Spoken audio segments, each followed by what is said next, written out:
Queridos telespectadores, nós estamos retomando o nosso programa Mediunidade em Foco, com mais uma conversa, com mais uma palestra nossa. E eu sou Jussiema de Sarroris, coordeno as atividades mediúnicas do nosso Conselho Espírita do Estado do Rio de Janeiro, ligado à área de educação espírita, e tenho aqui comigo uma convidada hoje, ilustre convidada, que também coordena comigo. Eu vou deixar que ela se apresente. Meu nome é Maria Aparecida, estamos também fazendo parte do serviço de atividades mediúnicas aqui do CERJ. E com muito prazer estamos aqui com a Jussiema. O que nós vamos conversar sobre hoje? Vamos falar um pouquinho sobre mediunidade, Jussiema? Vamos. A gente já vem falando sobre mediunidade ao longo dos outros programas, não é? Já falamos, sabe, Aparecida, que a mediunidade não é restrita aos espíritas, né? Não é uma faculdade do espírita, né? Porque tem muita gente que pensa assim. É verdade. Né? E há pessoas também até que pensam que os seus cachorrinhos são médiuns. Isso acontece? Eu tenho uma amiga assim, que diz que o cachorro dela é médium porque fica latindo para um canto da sala e depois vai latindo até a porta e volta feliz com o rabinho abanando, dizendo que expulsou aquele visitante indesejado. Mas não é? Não, de forma alguma. Segundo Kardec, né? Exatamente. Vamos reviver esse conceito? Ele traz isso muito bem explicadinho no Livro dos Médiuns, que não há compatibilidade perispirítica entre o animal e o espírito, e daí, então, nós não podemos ter o animal, seja ele em que estágio esteja, como médium. Que há necessidade de sentir e saber transmitir, né? Então, o Kardec, ele, na questão, acho que 159, não é isso, do Livro dos Médiuns, ele classifica a mediunidade como sendo uma faculdade inerente a todos os homens, isso, ao ser humano, né? Sem nenhum privilégio. Sem nenhum privilégio. Isso. Mas eu tenho aqui, eu sempre costumo fazer essa diferença, né? Nós costumamos, né, fazer essa diferença nos encontros que a gente vem fazendo aí, pelo Estado do Rio. A gente vem fazendo essa diferença, que a mediunidade está num estágio, às vezes, de latência em todos nós. E até essa mediunidade em estado de latência, ela pode ser desenvolvida. Então, daí que Kardec diz que somos todos mais ou menos médios. Não é mais ou menos, não, é mais ou menos, né? Indicando uma gradação. Porque essa mediunidade em nós, como faculdade inerente a nós, ela é passível de ser desenvolvida também. Claro que não vai chegar a ser uma mediunidade fenomênica, não é? Isso. Daí ele também dá o conceito específico do médium propriamente dito, né? Então, vamos recordar. Ele diz, todo aquele que sente, num grau qualquer, a influência dos espíritos é, por esse simples fato, médium. Então, podemos dizer que todos somos mais ou menos médiums. Esse é o conceito geral, não é? Geral, a mediunidade é inerente ao ser humano. Patrimônio da humanidade. Aí ele faz uma segunda observação. Nós falamos da mediunidade em estado de latência, e ele chama atenção para a mediunidade em estado de patência, vamos dizer assim, ostensiva. Então, a mediunidade patente no homem, que ela se traduz por fenômenos, né, que são visíveis.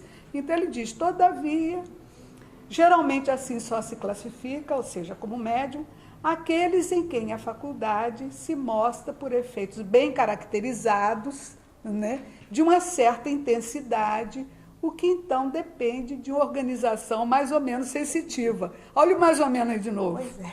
Uma organização mais ou menos, não, mais ou menos sensitiva. Então, querendo dizer que uns são mais médiuns do que outros, não é? Quer dizer, na verdade, você produz o fenômeno mediúnico de certa intensidade, com certa frequência, mas alguns produzem fenômenos mediúnicos com mais frequências e com mais intensidade. Né? Então, também tem a gradação daqueles que são médios, ditos médios ostensivos, não é isso? Ostensivos. Então fica bem caracterizada aí a mediunidade. Exato. Não é isso? E esses fenômenos patentes, o que são esses fenômenos? É aqueles que realmente caracteriza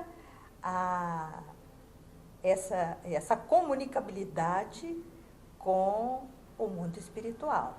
Então, há pessoas que são verdadeiros canais, ou seja, servem de ponte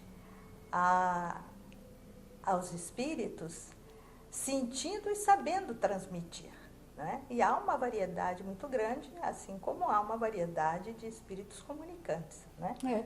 Interessante que me chama a atenção, Aparecida, e a gente vem conversando isso com os nossos companheiros espíritas de outras casas espíritas, das casas espíritas aí do Estado.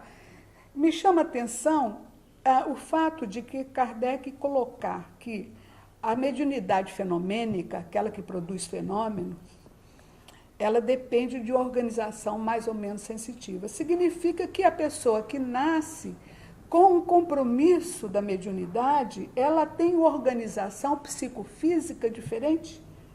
Tem. Sim, né? Pois é. É verdade. Vamos conversar um pouquinho sobre isso? Podemos conversar. Quando é que começa essa situação, vamos assim dizer, né? Segundo o nosso amigo André Luiz, nas suas revelações, principalmente o que consta no livro Os Mensageiros, né?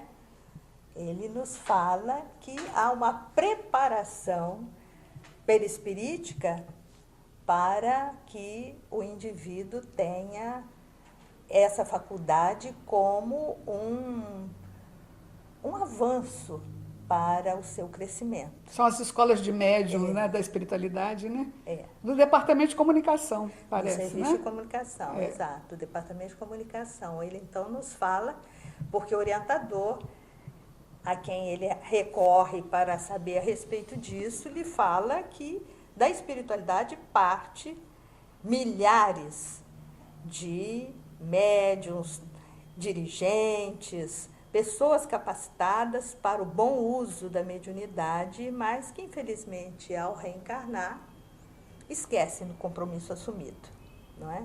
Então... Cida é o apelido carinhoso, assim como dela também é Jucinha.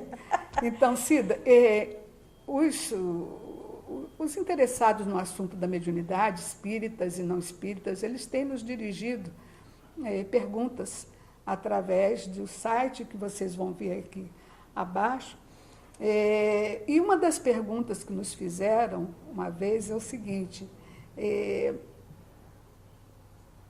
o médium que tem um compromisso com a mediunidade, ele já nasce médium. Ele é diferente daqueles que não têm esse compromisso, ou seja, que não foram preparados de forma filosófica, de forma educativa e também preparados no seu arcabouço perispirítico. Eles vêm com uma mudança na sua organização, porque Kardec fala, depende de organização mais ou menos sensitiva. Eles têm me perguntado isso. E o que vale perguntar é o seguinte: o médium já nasce médium, ou ele se torna médium por conta do exercício da mediunidade? E a gente tem as explicações de que o médium nasce médium. O médium tem que ter um arcabouço psicofísico diferente das pessoas que não têm essa percepção da outra dimensão espiritual. E não poderia deixar de ser, né? Vocês veem que um aparelho rudimentar, como é o rádio, a televisão, em vista do aparelho mediúnico que todos nós temos, rudimentar, eles ainda assim precisam de artefatos, de equipamentos e de insumos ali tecnológicos para captar as ondas. Imagina nós, né? Precisamos ter na nossa organização algo que extrapole aos sentidos básicos, para que a gente então possa adentrar esse mundo que é um mundo de outra dimensão, um mundo da dimensão espiritual. É evidente que o médium nasce médium, mas ele precisa da educação, né? Sem dúvida. Você, É interessante a- que me faz lembrar Sim. o nosso querido confrade Antônio Mineco, que ele tinha, já no andar de cima, mas quando estava entre nós, ele tinha um programa na Rádio Rio de Janeiro e todas as vezes que ele ia iniciar o programa, ele dizia assim: mexer com mediunidade sem conhecimento é mexer com fogo. E ele dava assim uma ênfase muito grande. Então, há necessidade de muito estudo, de muito preparo, de autoconhecimento, que é uma coisa indispensável, que às vezes as pessoas se esquecem, né? Autoconhecimento, a Joana tem falado aí nos livros dela, e principalmente no Ser Consciente, e nesses livros que tratam exatamente da questão da ampliação do nosso nível de consciência, ela tem falado que a falta desse autoconhecimento é que tem, até agora, feito um atraso, né? Ou impedido o avanço do nosso planeta. É essa falta de autoconhecimento. Se cada um de nós mergulhasse nesse universo imenso que temos, né, da nossa mente, do nosso psiquismo, das nossas possibilidades, nós seríamos seres melhores, porque estaríamos listando aquilo que em nós ainda nos atrapalha em relação ao outro, principalmente em relação ao outro, né? E se cada um fizesse isso, já pensou? Nós teríamos um mundo de mais harmonia, de relações mais fraternas. Mas voltando à questão da mediunidade, do autoconhecimento, também me perguntam o seguinte: o que é certo dizer? Desenvolver a mediunidade ou educar a mediunidade? Eu vejo essas perguntas, às vezes, na lida da mediunidade prática. Desenvolver a mediunidade ou educar a mediunidade? O que é certo? O que vale perguntar é o seguinte: a mediunidade não educada, ela se desenvolve? Ou seja, uma pessoa que se vê médium, percebe o plano espiritual e sabe que já foi dito a ela, e ela sabe por efeitos patentes, como o próprio conceito fala, sabe que é médium, essa pessoa, ela é obrigada a educar a sua mediunidade, senão essa mediunidade não se desenvolve, ou ela vai se desenvolver de uma forma natural. Você tem alguma coisa para nos dizer sobre isso, que eu sei? Josema, a mediunidade, ela, por si só, se desenvolve, sim. Mas esse desenvolver vai ser um desenvolver ao sabor, vamos dizer assim, do vento, não é? Ora para lá, ora para cá, mas se desenvolve. Agora, quanto à educação mediúnica, já implica uma certa disciplina, não só o conhecimento da parte teórica, que é fundamental, mas também da sua parte moral. E essa educação da faculdade mediúnica é indispensável para o bom exercício, sob pena, como nos diz André Luiz, de fazermos um trabalho de subnível. De subnível, exatamente. Eu fico pensando naquelas árvores lá de cima do monte, né? Quem é que vai com um regadorzinho adubar a árvore, ela né? desenvolve, ao sabor da natureza. Fica ao sabor da natureza, ao sabor regida mesmo pelo automatismo da natureza. Então, tudo que tem em semente, a tendência do que se tem em semente é o desabrochar daquilo, é o desenvolver daquilo. Acontece que um desenvolvimento ao sabor do vento, como a Aparecida acabou de nos dizer, é um desenvolvimento que não convém ao médium de serviço, né? Aquele médium que se propõe ao serviço da mediunidade, a ele não convém um desenvolvimento ao sabor das circunstâncias, porque ele fica ali realmente disponível, vamos dizer assim, a quem queira se utilizar da sua mediunidade, e isso não é bom péssimo para ele e para toda a área de influência dele, né? Uma pessoa em desequilíbrio mediúnico é uma pessoa que causa muitos transtornos por conta das questões da sintonia com espíritos malfazejos, né? A gente não só sabe para ela mesma, né? Isso. Como também para, como você falou, com todos aqueles que se relacionam ou venham entrar em contato com os produtos dessa comunicação, né? Eu fico pensando, sabe, Cida, que o grande mal da humanidade são essas influências, né? Quantas pessoas são